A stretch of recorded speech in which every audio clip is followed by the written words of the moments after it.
जैसा कि law of one की इस सीरीज में हम 6 डायमेंशन की एंटिटीज रा इनके द्वारा जो जानकारी प्रदान की गई है उसका जिक्र कर रहे हैं। जैसा कि मैंने कहा कि जैसे राम थे तो रावण भी थे, कृष्ण थे तो कंस भी थे। इसी तरह से एक ओरियन ग्रुप भी है जो हमारे खिलाफ काम करता है। एक तरह से वो हमको कंट्रोल में रखना चाहता है।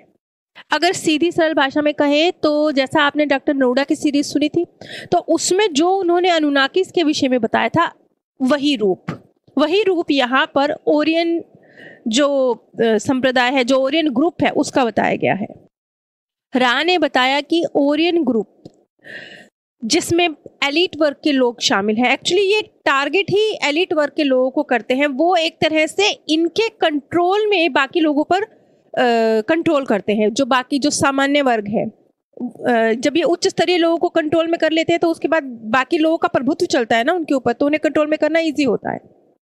आगे डॉन ने राज से पूछा कि जब ये ओरियन ग्रुप है तो ये काम किस तरीके से करता है, जब ये ग्रुप आता है तो ये काम कैसे करता है।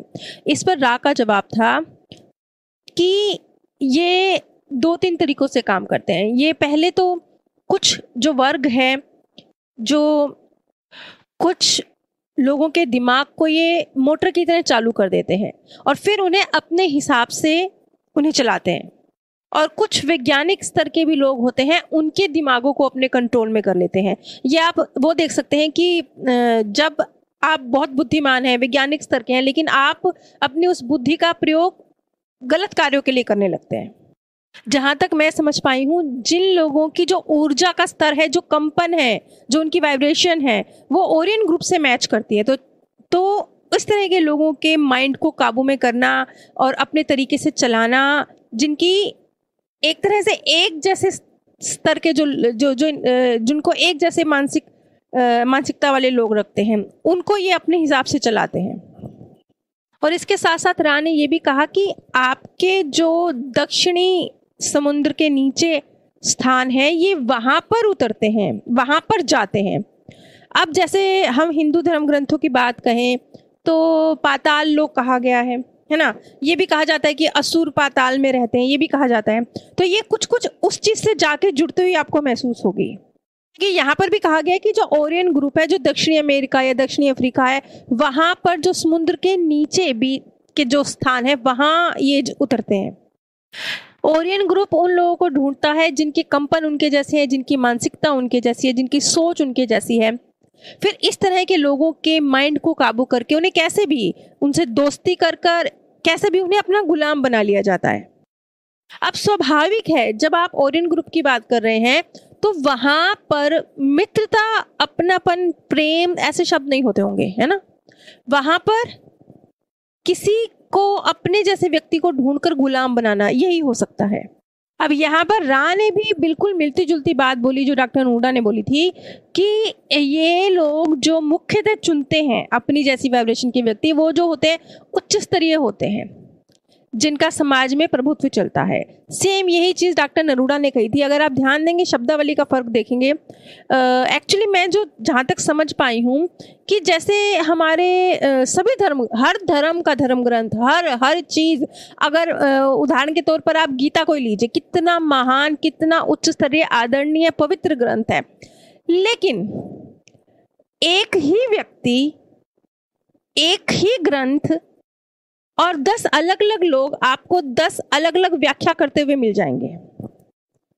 उदाहरण के तौर पर अब ये गीता जैसा जो महान ग्रंथ है, उसके विषय में संदीप माहेश्वरी ने भी कहा है, आप उसे सुनेंगे आपको कुछ और लगेगा। लीला प्रभु जी ने भी कहा है, आप उन्हें सुनेंगे आपको कुछ और लगेगा। आचार्य प्रशांत ने भी कहा है, आप उन्हें सुनेंगे आपको कुछ और लगेगा। और भी अनेक उच्च स्तरीय जो महान गुरु हुए हैं, उन्होंने व्याख्या करी है। तो आपको लगेगा कि अलग अलग व्याख्या एक ही लाइन की कैसे हो रही है।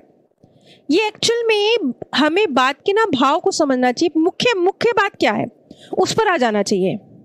अगर हम देखिए, बातों के जाल में उलझने की बजाय अगर जो बात का भाव है उसे समझ लेंगे और अब हमें क्या करना है उसे समझ लेंगे तो सारी बात का निचोड़ निकल के हाथ में आ जाएगा, कहीं कोई उलझन नहीं रह जाएगी। अब ये चीज़ मैं इसलिए क्लियर कर रही हूँ कि कुछ लोगों को डॉक्टर नरूडा की बातें गलत लगी।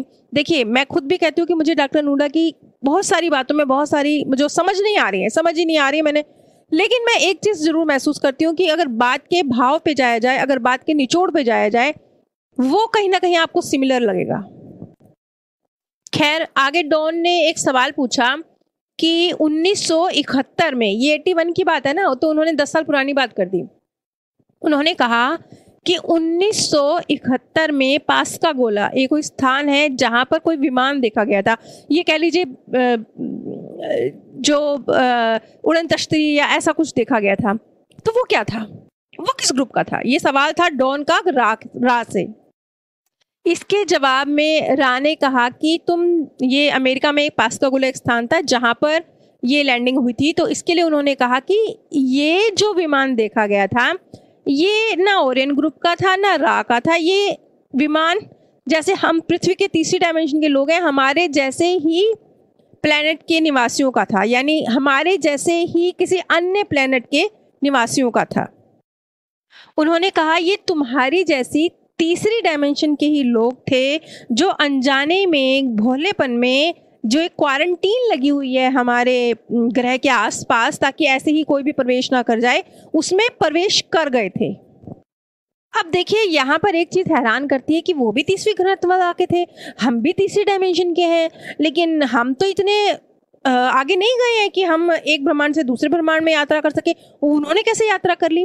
तो इस चीज को अगर समझा जाए तो जहां तक मैं अपने विचार बता रही हूँ, मेरे विचार से जैसे एक ही स्तर पर भी अलग अलग पायदान होती है ना, मान लीजिए वो भी तीसरे स्तर के, आप भी तीसरे स्तर के, लेकिन एक हो सकता है तीसरी ही क्लास में पढ़ने वाला बच्चा लेकिन सबसे पीछे की लाइन में बैठा हुआ बच्चा है, बड़े मुश्किल से 33 नंबर लेकर पास होता है, और एक बच्चा वो भी तीसरी क्लास में ही पढ़ता है लेकिन वो सबसे आगे की क्लास लाइन में बैठा हुआ है, वो 100 में से 99 नंबर लेके पास करता है तो दोनों ही तीसरी क्लास के, लेकिन फिर भी स्तर में फर्क है ना।